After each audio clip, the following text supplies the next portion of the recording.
মৃত্যুর পর মায়ের লেখা একটি চিঠি। এই চিঠির লেখা কথাগুলো শোনার পর আপনারা হয়তো চোখের পানি আটকাতে পারবেন না, তো পুরোটা শুনুন। মা মারা যাওয়ার কিছুদিন পর মায়ের ঘর পরিষ্কার করতে গিয়ে মায়ের হাতের লেখা একটি চিঠি পাই, তার একমাত্র ছেলে। চিঠিতে লেখা ছিল, খোকা, এই চিঠি যখন তোর হাতে পড়বে তখন আমি তোর কাছ থেকে অনেক দূরে চলে যাব, যেখান থেকে কেউ কোনোদিন ফিরে আসে না। খোকা, তোর অনেক কথাই মনে নেই, তাই এই চিঠিতে লিখে গেলাম তোর মনে না থাকা সেই কথাগুলি।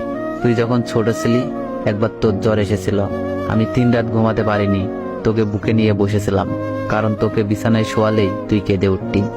তোর বাবা আমাকে অনেক বলেছিল তোকে শুয়ে রাখতে, কিন্তু আমি পারিনি, সেজন্য আমাকে অনেক কথা শুনিয়েছিল তোর বাবা। তোকে যখন রাতে বিছানায় শোয়াতাম তুই প্রস্রাব করে বারবার বিছানায় ভিজিয়ে ফেলতি, তখন আমি তোকে আবার শুকনো জায়গায় শোয়াতাম, আর আমি তোর প্রস্রাবের ভেজা জায়গায় শুয়ে থাকতাম। তোর বাবা যখন মারা গেল তখন অনেক কষ্টে আমাদের সংসারটা চালাতে হয়েছিল।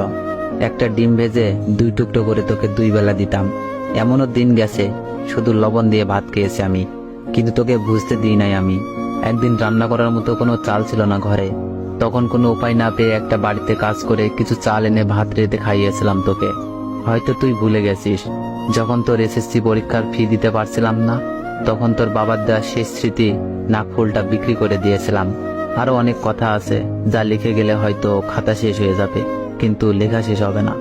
ভাবছিস এত কথা তোকে কেন লিখে গেলাম?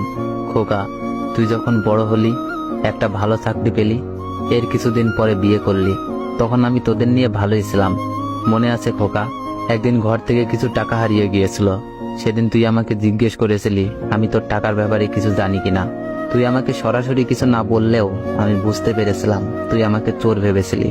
এর কিছুদিন পর তুই আমাকে চোরের অপবাদ দিয়ে অন্য একটি ঘরে রেখে দিলি। খোকা, আমার সেই ঘরটিতে থাকতে অনেক ভয় করত, কারণ ঘরটি তোদের কাছ থেকে অনেক দূরে ছিল। খোকা, তোকে একদিন বলেওছিলাম আমার একা একা থাকতে ভয় লাগে। তুই বলেছিলি মরণ আসলে যে কোনো জায়গায় আসবে। আমার হাঁটুর ব্যথা বেড়েছিল, তাই তোকে বলেছিলাম খোকা আমাকে কিছু ওষুধ কিনে দিবি। তুই বলেছিলি এই বয়সে ওষুধ খাওয়া লাগবে না, এমনি এমনি ঠিক হয়ে যাবে। খোকা, বিছানা থেকে উঠতে পারতাম না, শরীরে ফোসকা পড়ে গিয়েছিল, শরীর থেকে পচা গন্ধ আসতো। কতদিন যে স্নান করিনি তা ঠিক বলতে পারবো না। খোকা, তোর ঘরটা ছিল আমার ঘরের থেকে অনেক দূরে, কখন আসিস কখন চলে যাস আমি কিছুই দেখতে পারতাম না, তবুও পথের দিকে তাকিয়ে থাকতাম। খোকা, তুই যখন ছোট ছিলি আমি খেতে বসলে তোকে কোলে নিয়ে খেতে বসতাম, তবুও কখনো চোখের আড়াল হতে দিতাম না তোকে। খোকা, যখন তুই আমার কোলে পায়খানা করে দিতি তখন পায়খানা পরিষ্কার করতে আমার একটুও ঘৃণা লাগতো না, কিন্তু তুই যখন আমার কাছে আসতি তখন নাকে রুমাল দিয়ে আসতি। কেন রে খোকা, আমার শরীর দিয়ে কি গন্ধ আসতো বলে? এক কাপড়ে আমাকে কত মাস যে থাকতে হয়েছে তা আমি ঠিক বলতে পারবো না রে খোকা। তুই যখন অনেক দিন পর একবার আমাকে দেখতে এসেছিলি আমার খুব ইচ্ছে ছিল তোকে বুকে জড়িয়ে ধরি, কিন্তু খোকা পারিনি তোকে বুকে জড়িয়ে ধরতে, কারণ আমার শরীরে তো অনেক ময়লা ছিল, তাতে যদি তোর দামি শার্ট প্যান্ট নষ্ট হয়ে যায় এই ভয়েতে তোকে বুকে নিতে পারিনি সেদিন। মা, তোমার কিছু খেতে মন চাই? খাওয়ার কথা থাক, কতদিন যে তোর মুখের মা ডাক শুনিনি তাও ঠিক বলতে পারবো না। খোকা, আমার কি অপরাধ ছিল যে আমাকে তোর কাছ থেকে অনেক দূরে রাখলি? খোকা, তুই কি পারতি না আমাকে তোর কাছে রাখতে? খোকা, তুই কি পারতি না আমাকে একটা কাপড় কিনে দিতে? খোকা, তুই কি পারতি না আমাকে একটা ডাক্তার দেখাতে? আমাকে একটা ডাক্তার দেখালে হয়তো এই পৃথিবীতে আরো কিছুদিন থাকতে পারতাম।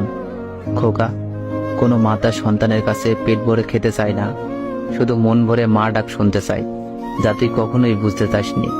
খোকা, তোকে একটি শেষ অনুরোধ করছি, আমার এই চিঠিটা তোর সন্তানদের পড়ে শোনাবি, কারণ তুই বৃদ্ধ হলে তোর সাথে তোর সন্তানরা যাতে এইরকমটি না করতে পারে। ভালো থাকিস খোকা, ইতি তোর মা। হয়তো এটি গল্প, কিন্তু বলতে গিয়ে কতবার যে কেঁদেছি তার কোনো হিসাব নেই। তো